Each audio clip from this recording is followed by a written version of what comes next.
Good afternoon and Jai Hind student. Welcome again. I am Sapna Singh, your political science teacher. Now today we discuss about class 9 chapter 4th working of institution.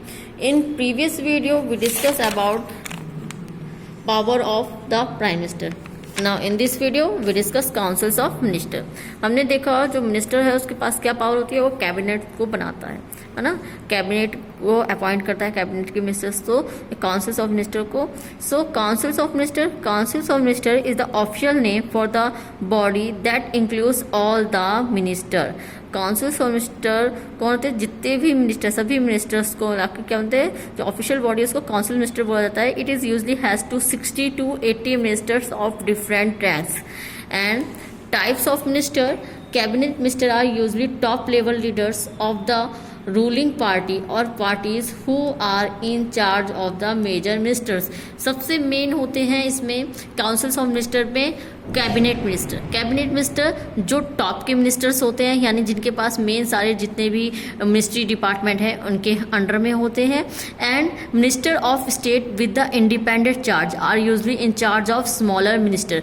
जो independent ministers होते हैं ये cabinet minister से lower होते हैं, नीचे होते हैं, और इनके पास मतलब जितने भी छोटे छोटे स्मॉल मिनिस्टर्स होते हैं ये इनके अंडर में वर्क करते हैं, या उनके डिसीजन, कैबिनेट मिनिस्टर के डिसीजन को फॉलो करवाना इनका वर्क होता है. नेक्स्ट है मिनिस्टर्स ऑफ स्टेट और deputy minister are attach to and required to assist cabinet minister in their works.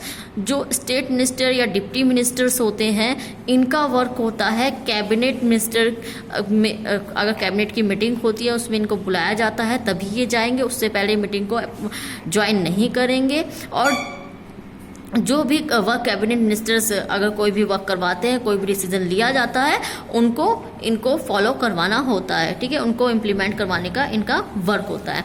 अब हम डिस्कस करते हैं कोलाइजेशन गवर्नमेंट. हम क्लास 6, 7, 8 से हम रीड करते आ रहे हैं.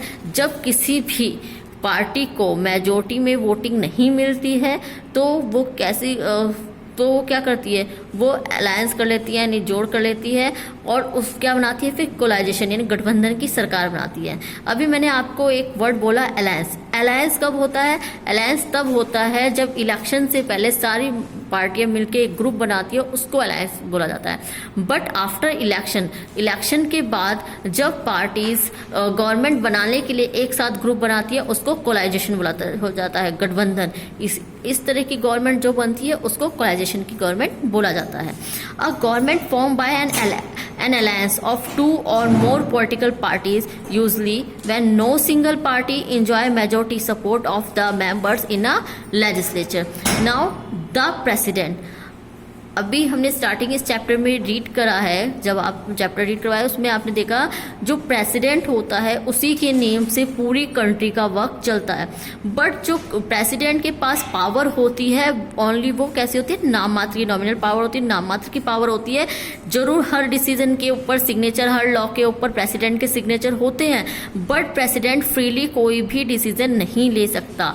वो हर चीज में उसको पहले किससे, कैबिनेट मिनिस्टर से, प्राइम मिनिस्टर से डिस्कशन होगा. उसके बाद जो कैबिनेट जिस लॉ को पास करवाएगी लेजिस्लेचर में उसी लॉ पे प्रेसिडेंट सिग्नेचर कर पाता है. The president is elected by all the members of parliament, MPs and the members of state legislative assembly. President elect करे जाते हैं, कैसे इलेक्ट करे जाते हैं, जो मेंबर्स ऑफ पार्लियामेंट, जो एमपीज होते हैं, जो एमएलएस होते हैं, उनकी वोटिंग से प्रेसिडेंट इलेक्ट किए जाते हैं. Now power of the president supervise the overall functioning of all political institution in the country and all governmental activities take place in the name of the president. जैसे मैंने starting में आपको बताया जो president के पास पावर है नाम मात्र की, यानी गवर्नमेंट की जितनी भी एक्टिविटी होती हैं, जितने भी डिसीजन लिए जाएंगे, लॉ बनेंगे, कोई भी बिल पास होगा वो किसके नेम से होगा, प्रेसिडेंट के नेम से होगा. All laws and major policy decision of the government are issued her name and all major appointment such as the chief justice of India, the जजेस of the supreme court and the high court and the governors of the election commission ambassadors to the other countries are made in the name of the president. CJI chief justice of India को appoint करना, supreme high court के जजेस को appoint करना, election commission को appoint करना, जितने भी अदर कंट्रीज में जो एम्बेसडर बना उनको अपॉइंट करना, ये सब मेन वर्क किसका है? प्रेसिडेंट का होगा। All international treaties and agreements are made in the name of the president. जितनी भी ट्रीटीज़ होंगी, जितनी भी संधियाँ होंगी, जितने भी एग्रीमेंट होंगे, जितनी भी फॉरेन पॉलिसी होंगी, उन सब पे किसके नेम से होंगी? प्रेसिडेंट के नेम से होंगी। The president exercise all this power only on the advice of the councils of minister. लेकिन जितनी भी अपनी पावर या वो सब का यूज़ करे एडवाइस, काउंसिल ऑफ मिनिस्टर की एडवाइस से ही वो इन पावर का यूज़ कर सकता है। नेक्स्ट है judiciary. All the courts at the different levels in a country put together are called the judiciary। जैसे हमने स्टार्टिंग में हम अभी बात कर चुके हैं गवर्नमेंट की, गवर्नमेंट, लेजिस्लेचर, एग्जीक्यूटिव। जो कंट्री है, जो पार्लियामेंट है, 2 पार्ट्स में डिवाइड है ना, एग्जीक्यूटिव, लेजिस्लेचर। तो ये दोनों ही जो है गवर्नमेंट के पार्ट, ये एक दूसरे पर डिपेंड है। पर जो हमारा जुडिशरी सिस्टम है वो कैसा है? वो इंडिपेंडेंट है।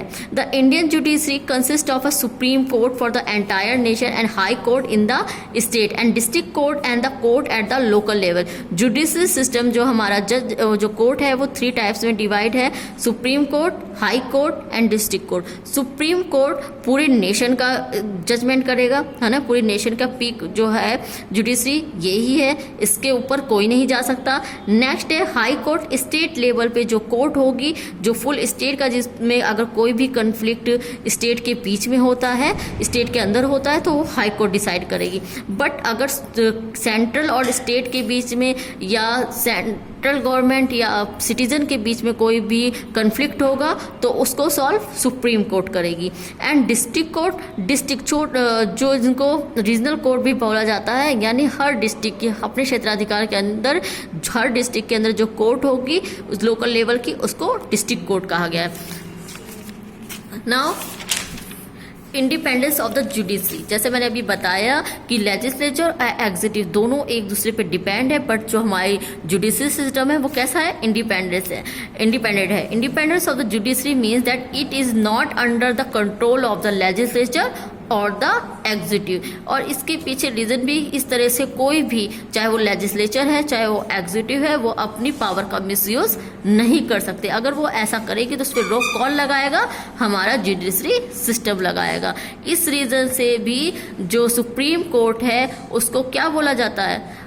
उसको गार्जियन ऑफ द कॉन्स्टिट्यूशन बोला जाता है। ठीक है, कॉन्स्टिट्यूशन का गार्जियन बोला जाता है कि अगर कोई भी, हमने आप स्टार्टिंग 8th क्लास में ही हमने पढ़ा है ना कि अगर कोई हमारे फंडामेंटल राइट्स को वायलेट करता है तो हम उसके अगेंस्ट में सुप्रीम कोर्ट और हाई कोर्ट में रिट डाल सकते हैं। इसी रीजन से जो सुप्रीम कोर्ट है उसे गार्जियन ऑफ द कॉन्स्टिट्यूशन भी बोला जाता है। Now thank you student, thank you very much, जय हिंद।